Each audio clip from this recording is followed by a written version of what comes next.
10 তারিখ থেকে যে আমাদের এসএসসি পরীক্ষা সম্পূর্ণ হতে আছে সেটা উপলক্ষে হিউজ পরিমাণ ইনবক্সের ভিতরে মেসেজ আসে। জাস্ট একটা বিষয় বেশ কমন লক্ষ্য করেছি ভাই, সেটা হচ্ছে যে ভাই এই সময়টাতে আমার বেসিক একটু সমস্যা আছে, আমি কি এখন বেসিক ক্লিয়ার করে পড়বো নাকি হচ্ছে পরীক্ষায় কোনো মতন মার্ক উঠানোর জন্য পড়বো।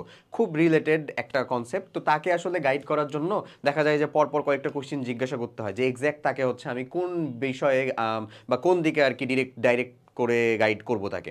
সো আমি চাচ্ছিলাম যে ঠিক আছে তাহলে এইরকমভাবে টোটাল একটা ভিডিওর মাধ্যমে তোমাদেরকে এই বার্তাটা দিয়ে দিই। সো যাই হোক, চলো আজকে আমরা কথাটা এরকম বলবো যে এই শেষ সময়ে এসে একটা রিস্ক নেওয়া, অর্থাৎ এখন বেসিক ক্লিয়ার করে পড়া, এটা কি আমার জন্য আসলে আত্মঘাতী একটা সিদ্ধান্ত হবে, মানে এটা কি আমার জন্য খারাপ হতে পারে নাকি ভালো হতে পারে। সো চলো আমরা একটু খালি এই কোশ্চেন যদি অ্যানালাইসিস করি, তাহলে আমি লিটারেলি তাকে ইনবক্সের ভিতরে নেক্সট একটা কোশ্চেনই জিজ্ঞাসা করতাম যে তুমি আমাকে একটু অ্যামাউন্ট বল ভাইয়া, মানে তুমি আমাকে কাইন্ডলি একটু অ্যামাউন্ট বলো ভাইয়া যে তোমার আসলে কতটুকু পরিমাণে গ্যাপ আছে।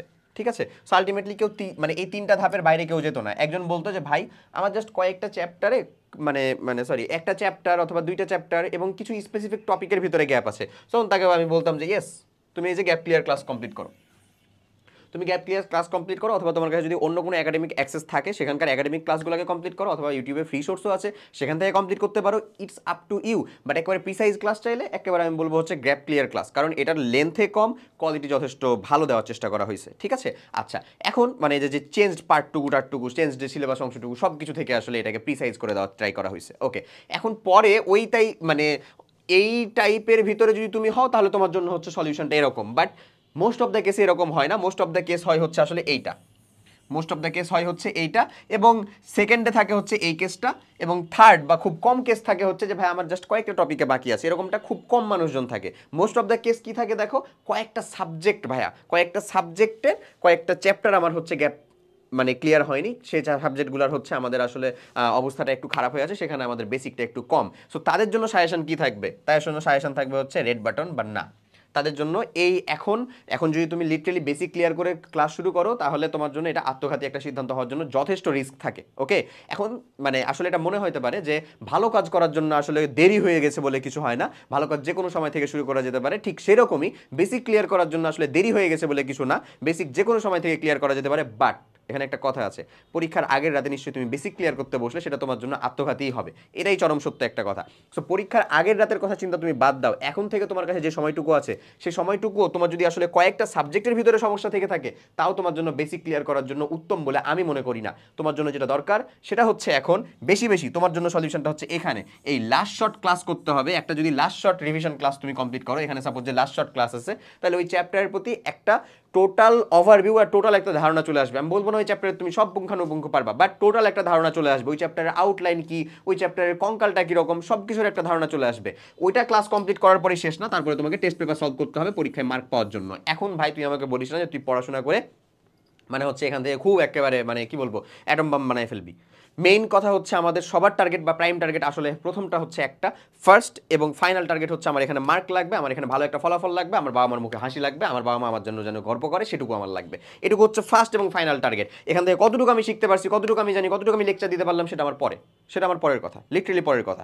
এতই যদি কনসার্ন হতো তাহলে তুই 9-10 থেকেই পড়তি, লিটারেলি এটাই সত্য কথা। এখন আয় একেবারে রিয়েলিটিতে বাস্তবতাটা বোঝ, আমরাও বুঝি, দেন হচ্ছে সেখান থেকে অ্যাকশন করি, ভালো কিছু করতে পারবো দুজন মিলেই। ঠিক আছে, ওকে। এরপরে তো তার জন্য মেইনলি এটাই কথা যে লাস্ট শর্ট ক্লাস করতে হবে, টেস্ট পেপার সলভ করতে হবে। তুমি লাস্ট শর্ট ক্লাস করো, টেস্ট পেপার সলভিং ক্লাস করো, সব এটার ভিতরে ঢুকিয়ে দেওয়া আছে। এছাড়াও তোমার কাছে যদি অন্য কোনো সোর্স থেকে থাকে তুমি করো। আই হোপ সো তুমি এই টোটালটা দেখার পরে তুমি যেখান থেকেই করো না কেন তুমি যেন ঠিকঠাক মতন কমপ্লিট করতে পারো। ওকে, এবং থার্ড যে প্রবলেমটা, যেটা আমার আরেকটা পোর্শন বা সেকেন্ড ক্লাসে যারা আছে তারা বলে যে ভাই আমার মেজরিটিটাই গ্যাপ হয়ে আছে, তাদের জন্য আমরা কি করব।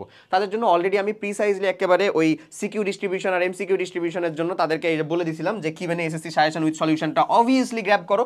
দেখো এটা কিন্তু আমি তার আগের জনকে বলি নাই, এরাও গ্র্যাব করতে পারে যদি আরো ভালো করতে চাই তাহলে, প্রথম আলারাও গ্র্যাব করতে পারে যদি আরো ভালো করতে চাই তাহলে, নো প্রবলেম। বাট তোমার জন্য এটা গ্র্যাব করা হচ্ছে ফরজে আইন রীতিমতো, তোমার যদি মেজরিটি অংশ গ্যাপ থেকে থাকে। কারণ কোন জায়গা থেকে সিকিউ আসবে, কোন সাবজেক্টের কোন পার্টটা থেকে, এটা তোমার আসলে জেনে পড়া উচিত ভাই, না হলে পড়ার সমুদ্রের ভিতরে হাবুডুবু হাবুডুবু খাবা, শুরু করতে পারবা না। এই যে আমি তোমাকে এত কথা বলে দিলাম, এত কথার পরে সাপোজ তুমি এই কোর্সের ভিতরে এনরোল করে ফেললা, এই কোর্সে এনরোল করার পরে দেখে একটা ক্লাস দেখে দেখতেছো ও মাই গড শেষ, ক্লাস দেখে আলহামদুলিল্লাহ, ক্লাস দেখেই আমার মানে আমার কথা শুনে মোটিভেট হওয়া মানুষ ক্লাস দেখেই দৌড়, আরে খিচ্চা দৌড়। এমনি করে লাভ আছে রে? লাভ নাই। সো তোমার জন্য তাহলে অবভিয়াসলি তো একটা বেটার সলিউশন লাগবে। ক্লাস তো আমি এখানে গ্যাপ ক্লিয়ারের ক্লাস, একাডেমিকের সব ক্লাস দিয়ে রাখছি তোমাকে, তুমি করতে পারবা এই সময়ের ভিতরে? যদি শুরুও করো, বিশ্বাস কর ভাই, প্রত্যেকটা দিন করলেও এখন থেকে যতদিন সময় আছে তার থেকে এই ক্লাসের লেন্থের সংখ্যা বেশি হবে। তাহলে তুই করবিটা কি?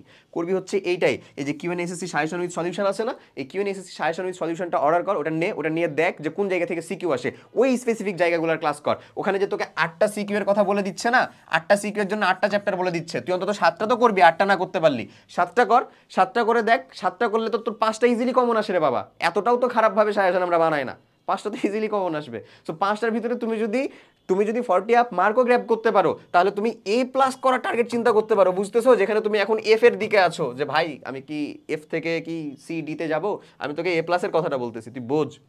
এখন এই যে এফ থেকে এ প্লাস, এই জার্নিটা কি এতটাই সহজ?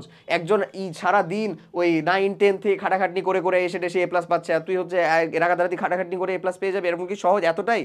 এতটা বেশি ক্যালিবার ডিফারেন্স তো আল্লাহ আমাদের জন্য বানায় নাই ভাই। এতটা বেশি জুলুম অনুয়নের বান্দাদের সাথে করবে না। এটা সহজ বা কঠিন যাই হোক না কেন, এটা অর্জনেও, এটা তখনই অর্জনেও যখন তুমি একেবারে বাই ডিফল্ট ডিটারমাইন্ড থাকবা যে যাই হোক না কেন আমি আমার পরিশ্রমের সর্বোচ্চটা দিয়ে হলেও এই যে সাজেশন দেওয়া আছে সেই সাজেশন ফলো করে এই ক্লাসগুলো কমপ্লিট করে পরীক্ষা দিয়ে প্রপার একটা প্রিপারেশন নিয়ে যাবো এসএসসি পরীক্ষার আগে। যদি এটা কমপ্লিট করতে পারো, you are very welcome, you are also welcome to the course, তুমি এটার সাথে যুক্ত হতে পারো। আর যদি দেখা যায় যে না ভাই একটা কিনার নাম কিনি তারপরে হচ্ছে গালিগালাজ করে ছেড়ে দিব, তাহলে ভাই আর কি বলবো, তাহলে ওই যে ওই মানে ইয়া নাফসি আসলে, মানে ফি আমানিল্লাহ, আসলে তোমার জন্য আর কিছু বলার নেই। সো যাই হোক, তুমি ভাবনা চিন্তা করে দেখো, যত যা কথা বললাম সেটা সে অনুযায়ী ডিসিশনটা তোমার, তো ডিসিশন তো তুমি নিবা আসলে, তুমি কোন পর্যায়ের ভিতরে আসো সেটা চিন্তা করে তুমি ফার্দার ডিসিশনটা যেতে পারো, অতটুকুই বললাম। এছাড়াও যদি প্রবলেম হয় তুমি কমেন্টে আমাকে জানাতে পারো, আমি চেষ্টা করবো সেটার উত্তর দেওয়ার। সবাই ভালো থাকো, আল্লাহ হাফেজ, আসসালামু আলাইকুম।